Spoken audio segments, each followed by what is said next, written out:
Et salut à tous, c'est Captain et je vous retrouve pour une nouvelle vidéo consacrée au huitième de finale de la Ligue des Champions. Cette fois-ci, c'est la dernière.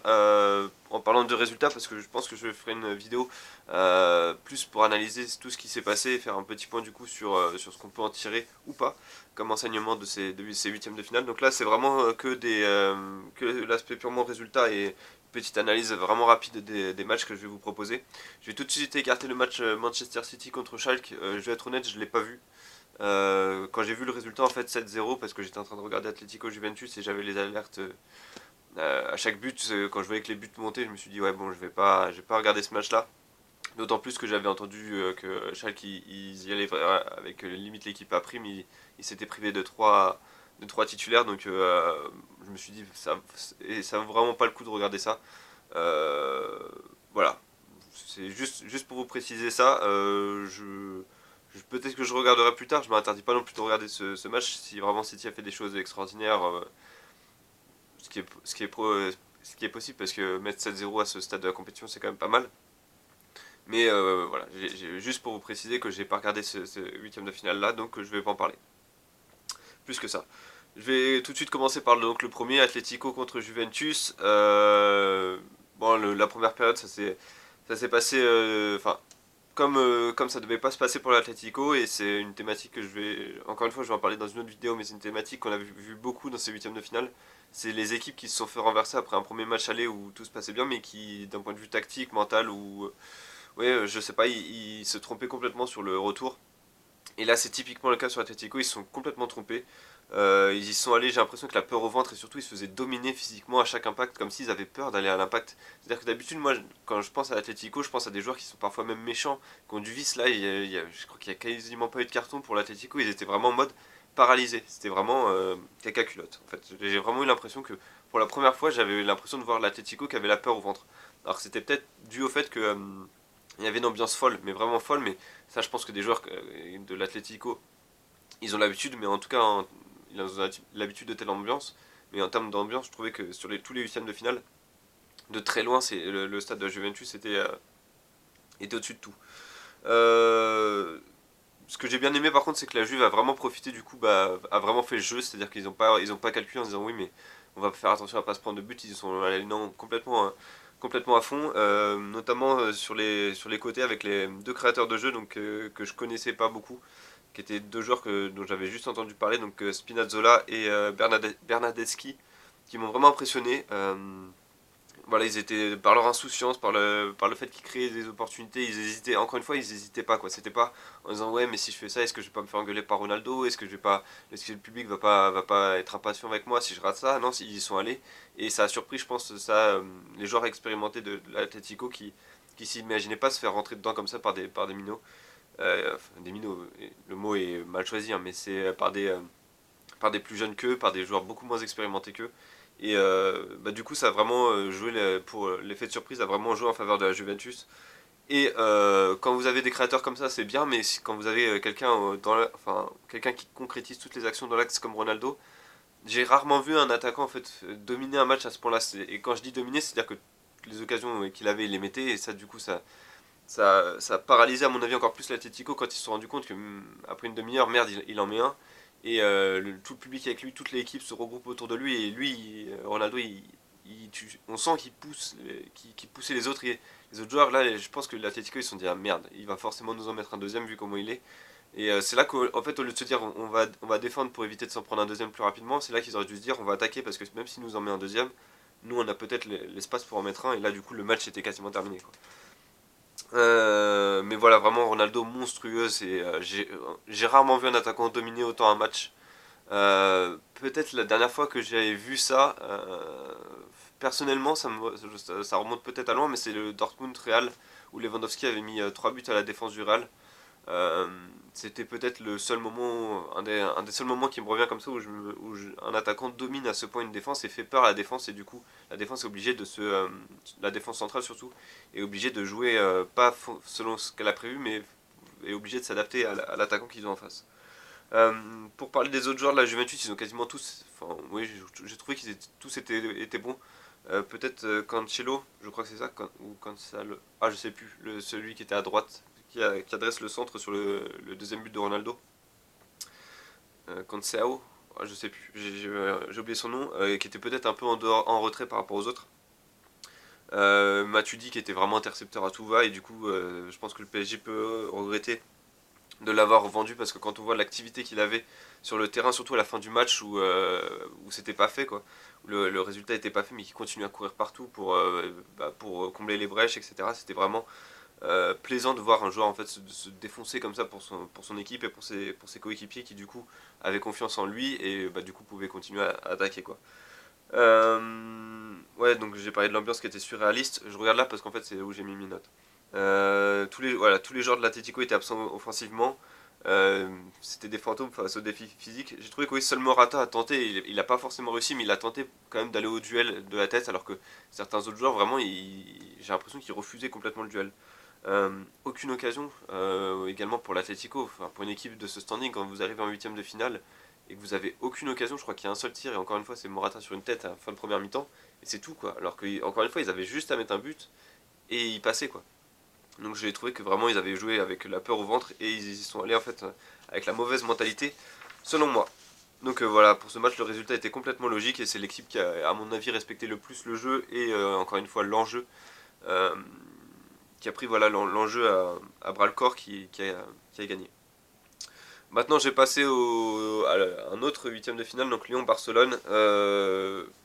Encore une fois, on en revient au même problème. Première période, c'est qu'un Lyon s'est retrouvé sans ambition, c'est-à-dire le seule ambition c'était de défendre, pas prendre de but, on restait bien en place ou des choses comme ça, quoi, les poncifs du football. Euh, mais voilà, à force de rien faire, ils se sont fait prendre à ce jeu-là par des attaquants que de toute façon vous pouvez pas arrêter bien longtemps, hein, Messi, Suarez et Coutinho, avec Rakitic derrière, avec même Arthur, etc. Vous pouvez pas les arrêter tout un match en proposant rien. Donc première période, ils se sont fait bouffer par des loups assoiffés, surtout Suarez qui était vachement remuant. La deuxième mi-temps, j'ai trouvé que par contre Lyon s'était donné moins de rêver, 15-20 minutes au moment du 2-1. Et puis après, ils sont tombés face à l'expérience de Messi, de Piqué, etc. Mais vraiment, j'ai trouvé que c'était dommage que Lyon ait pas tenté vraiment d'attaquer un peu plus, quoi. Parce que, et ça, je parle sur le match aller, le match retour, c'est que il y avait vraiment juste en attaquant, juste en se donnant les moyens de rêver, quoi. Juste en se donnant les moyens de rêver. Alors que si vous faites 0-0 sans attaquer, en restant juste bien en défense, en espérant un contre miraculeux, vous donnez pas forcément les moyens de rêver, vous espérez juste que les adversaires vont pas marquer. Alors que si vous essayez d'attaquer un temps soit peu, d'essayer de leur rentrer leur rentrer dedans, d'aller au défi physique, au moins je revois encore cette image où je crois que c'est Denayer ou Marcelo, je sais plus, qui se fait battre sur un jeu de tête par Coutinho. Je veux dire, Coutinho, j'ai jamais vu gagner un duel de la tête et surtout face à un défenseur central, quoi. Donc là, c'est vraiment, je me suis dit, mais enfin, qu'est-ce qui s'est passé? Pourquoi il refusait le défi physique à ce point-là? Euh, C'était vraiment dommage avec des joueurs qui étaient complètement absents de paille. C'était catastrophique. Ce mec, en fait, enfin, je pense qu'il a du talent, mais ce mec, il va falloir qu'il le montre à un moment ou à un autre, quoi.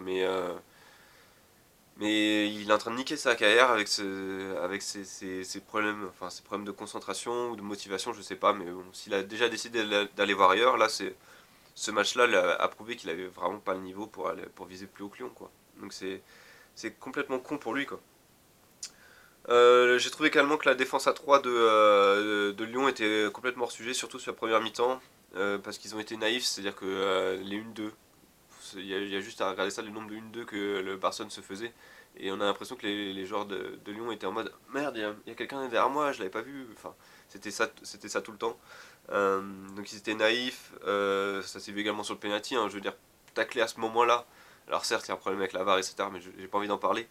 Euh, Tacler à ce moment-là, quand vous avez Suarez en face, vous savez très bien qu'il va plonger, vous savez très bien qu'il y a un risque, vous êtes à l'extérieur, au Camp Nou, un endroit où quand même, sur les récentes éditions, il y a quand même des décisions arbitrales qui ont été en faveur du Barça, donc voilà, c'est complètement naïf et c'est complètement bête de faire ce tacle-là.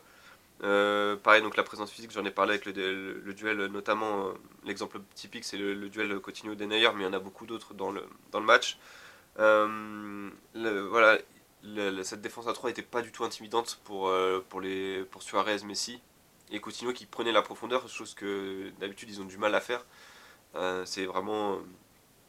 Voilà, ils étaient complètement à l'ouest en fait en première mi-temps. Je pense que je sais pas ce qu'ils se sont dit. Est-ce que c'est parce que Marcelo était blessé, il avait peur je sais pas, d'y aller à fond, mais en même temps c'est un huitième de finale contre Barcelone, donc si tu vas pas à fond, tu iras jamais à fond. Donc j'avoue que je comprends pas trop comment ils ont joué, dans quel état d'esprit ils ont joué cette première mi-temps. Ils reculaient beaucoup, également le bloc était vachement bas. J'avais l'impression de revoir l'Atletico en fait, en beaucoup moins efficace en défense. Il faut quand même souligner que ça a été beaucoup mieux en deuxième mi-temps jusqu'au 3-1 où du coup il défendait beaucoup plus haut, notamment sur Suarez où il lui donnait parfois des taquets dans le dos parce que voilà c'est aussi ça, faut pas se laisser intimider par un attaquant comme Suarez, faut aussi savoir pas forcément l'intimider mais au moins lui mettre des coups pour que lui aussi sorte du jeu et qu'il commence à s'énerver parce que Suarez c'est souvent un fougueux, un nerveux donc en lui mettant des coups il va aussi peut-être s'énerver et sortir du match. Au moins faut tenter le coup quoi. Et ça ils l'ont fait que à partir de la deuxième mi-temps. J'ai parlé des Lyonnais qui déçoivent, donc il y a des Memphis Depay qui m'a beaucoup déçu, sur les deux matchs hein, d'ailleurs. C'est un statut à revoir et je pense que ce statut a été également revu vu qu'il a été sorti. Ça m'étonnerait pas qu'on le revoie pas tout de suite dans l'équipe type.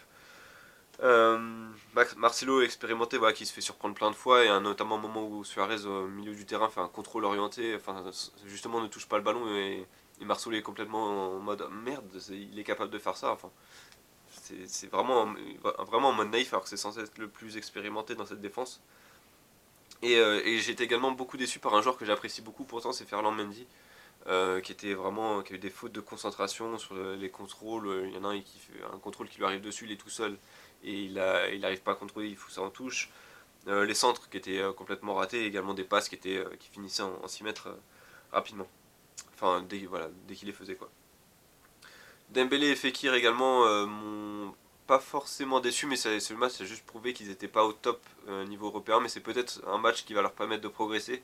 C'est pour ça que je veux pas être trop dur avec eux, surtout Dembélé, parce que bon Fekir, vu qu'il a eu la Coupe du Monde à la limite, on peut peut-être être plus dur avec lui, mais je trouve que Dembélé, c'était peut-être un acte de fondation ce match-là pour plus tard, mais on voit vraiment qu'il a pas le niveau des meilleurs attaquants des top avant-centres européens, mais peut-être que ça va venir. C'est pour ça je me dis que peut-être que ce match peut faire un déclic dans leur tête ou quelque chose comme ça.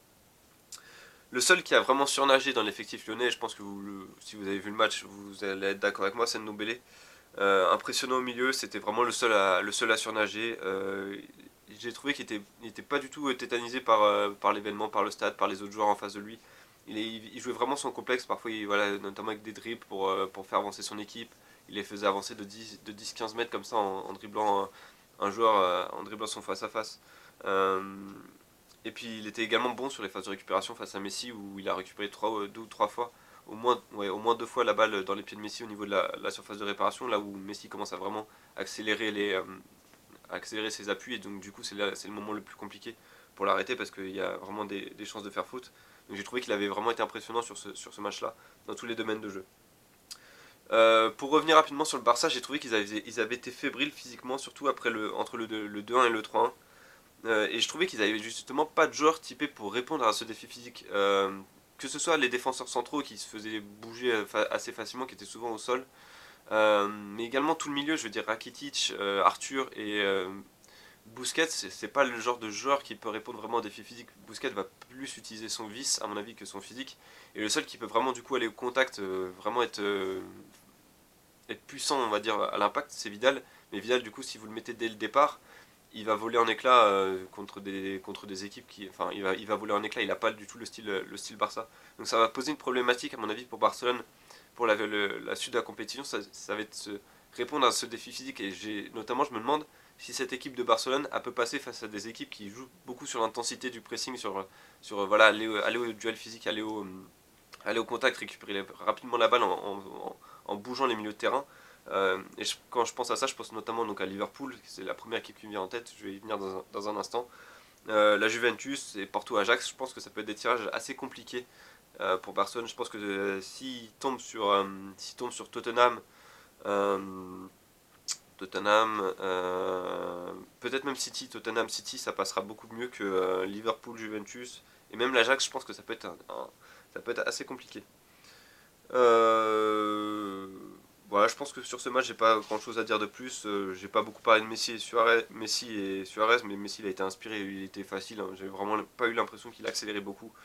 Il était genre sur un pourcentage, je dirais qu'il était vraiment à, allez, je vais dire à 70% de ses capacités, quoi. Mais il y a vraiment, c'est là qu'on se dit qu'il y a vraiment beaucoup trop d'écart entre cette équipe et surtout au niveau de la défense centrale.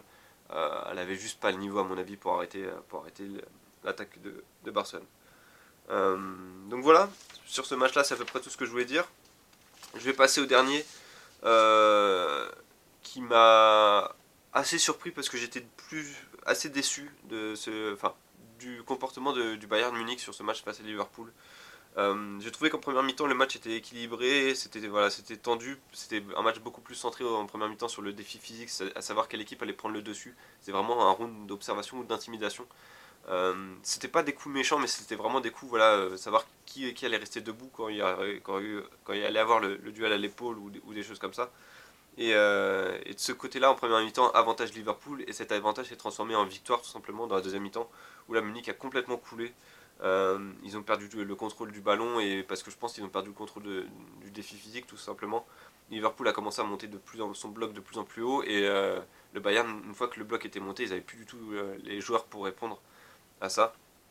Je trouve que la compo a été assez bizarre, a été fait vraiment trop classique, trop prévisible. Et ça, c'est vraiment à l'image du Bayern Munich. C'est un joueur qui résume le mieux, je trouve, que ce que je ressens par rapport au Bayern, c'est Ribéry, parce que du coup, c'est un joueur qui est capable de faire des coups d'éclat, on le sait tous, mais il devient, vu qu'il est plus vieux, on sait qu'il a perdu l'accélération, etc. Donc son jeu vraiment devient prévisible, devient simple, voilà. Et c'est pour ça qu'Alexander Arnold, il a parfaitement joué face à lui, c'est-à-dire au lieu d'aller, enfin d'attendre qu'il ait la balle, il coupait toutes les relations du coup entre Ribéry et ses autres partenaires en se mettant devant lui. Et du coup, Ribéry n'avait aucune solution face à ça. Et ça prouve vraiment l'incapacité du Bayern à créer des phases de jeu, voilà, à créer tout simplement du jeu. J'ai été beaucoup déçu par Rames Rodriguez qui du coup n'a rien fait en tant que numéro 10 dans cette équipe. Complètement absent et du coup il donnait pas les balles à Lewandowski qui en plus face à Matip et Van Dijk n'a pas réussi une seule fois à se retourner. Il a complètement été bouffé par cette défense centrale et ça va encore rouvrir le débat et je pense que c'est un débat qui est qui est de plus en plus légitime sur Lewandowski dans les grands matchs. Encore une fois, face aux grandes équipes, il a prouvé que depuis qu'il est au Bayern, en tout cas, il répond pas présent, tout simplement. Et est-ce que je suis pas sûr que le Bayern puisse compter sur lui face à ces matchs-là.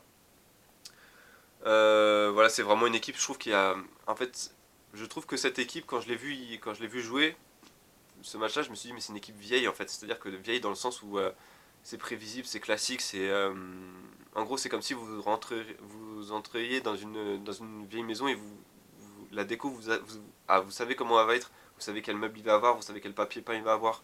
Et bah c'est ça en fait le Bayern, c'est que quand vous allez à l'Allianz Arena, vous savez comment ça va jouer, vous savez que ça va être Ribéry sur les ailes et il faut donner la balle à Ribéry pour ensuite centrer sur Lewandowski. Mais du coup si vous coupez cette connexion là, bah dans l'axe c'est beaucoup plus difficile, surtout quand dans l'axe vous avez des joueurs comme un milieu comme Fabinho, Wijnaldum et Mineur ou même Henderson qui ont harcelé le milieu adverse et qui ont défendu en avançant. Et du coup, voilà, ça a complètement perturbé ce milieu. Ravi Martinez a fait ce qu'il peut, mais c'est un milieu défensif, donc c'est pas à lui de créer, il n'est pas capable de créer. Thiago Alcantara, il a explosé sous la pression physique de Liverpool, mais complètement explosé, c'est-à-dire que je ne l'ai pas vu du match. Chaque fois que je le voyais, il était quasiment par terre. Et Rames, pareil, il a beaucoup couru. J'ai l'impression qu'il était vraiment. Il essaie de multiplier les courses pour vraiment donner l'impression pour vraiment aider son milieu à récupérer les balles. Mais il n'était pas là pour ça. Et en phase offensive, il était complètement invisible. Quoi dire de plus sur ce match? Rafinha et tout le côté droit de Munich était complètement absent offensivement. Rafinha, je suis pas sûr qu'il ait dépassé une seule fois la balle, euh, le milieu de terrain balle au pied, ce qui est, enfin, à ce stade de la compétition, à partir du moment où vous avez un côté qui est complètement amorphe et même à la balle de l'autre côté, je veux dire, il n'a pas fait beaucoup de débordements, hein. Ça prouve que Mané et Salah ils faisaient vraiment le repli défensif et même Firmino faisait vraiment le repli défensif sur eux. En parlant de Mané, il a complètement bouffé ouais, ce côté droit de Munich. Enfin, c'est c'est d'ailleurs dommage, je trouve que parler du côté droit de Munich qu'il n'y a pas eu plus de balles qui arrivaient sur Gnabry parce que justement c'est lui qui était le seul capable d'accélérer le jeu de Munich et ça s'est vu sur le premier but. Ça vient vraiment de lui, de son accélération et d'un départ dans le dos de Robertson qui a du mal à contrôler la profondeur. Donc c'est vraiment dommage qu'il n'y ait pas eu plus de balles qui soient arrivées sur Gnabry. Ça aurait été à mon avis des situations beaucoup plus dangereuses sur Munich, mais voilà, est-ce que cette équipe est capable d'ignorer entre guillemets Ribéry? J'ai pas eu l'impression que ce soit le cas, en tout cas sur ce match-là.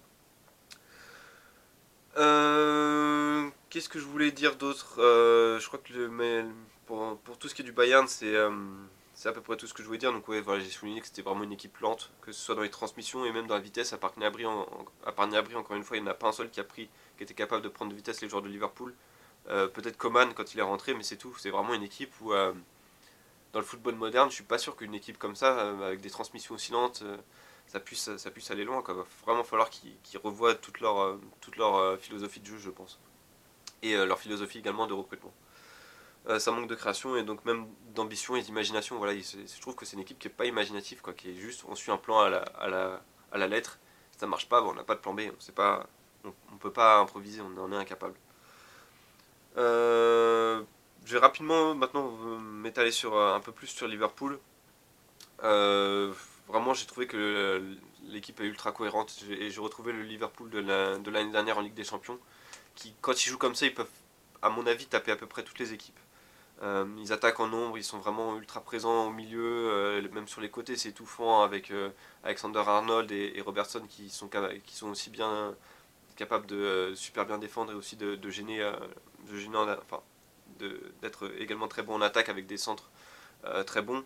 Mais ce qui m'a le plus impressionné, j'ai trouvé, c'est le sang-froid de la triplette offensive. On a vraiment l'impression qu'ils sont habitués maintenant à ces rendez-vous-là.